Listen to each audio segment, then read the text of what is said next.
দুপুরের খাবারটা যদি জমিয়ে নিতে চান তাহলে কিন্তু ট্যাংরা মাছের এই রেসিপিটা অবশ্যই বানাবেন।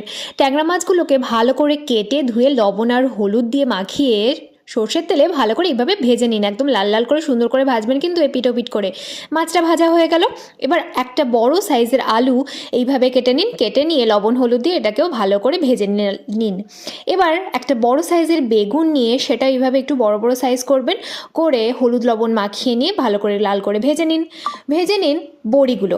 কড়ায় কালো জিরে ফোড়ন দিন, দিয়ে দিন একটা বড় পেঁয়াজ কুচি। পেঁয়াজটা নরম হয়ে গেলে বড় পাকা টমেটো দিয়ে দেবেন, সাথে দিয়ে দেবেন লবণ। এবার একটা মশলা তৈরি করে নিন, হলুদ গুঁড়ো, লঙ্কা গুঁড়ো, জিরে গুঁড়ো, ধনে গুঁড়ো, লবণ এবং চিনি দিয়ে ভালো করে একটা মশলার ব্যাটার তৈরি করে নিন। এবার টমেটোটা পুরো গলে আসলে ওই ব্যাটারটা দিয়ে ভালো করে মশলাটা কষিয়ে নিন। তেল উঠে আসলে গরম জল ঢেলে দিন প্রয়োজন মতন।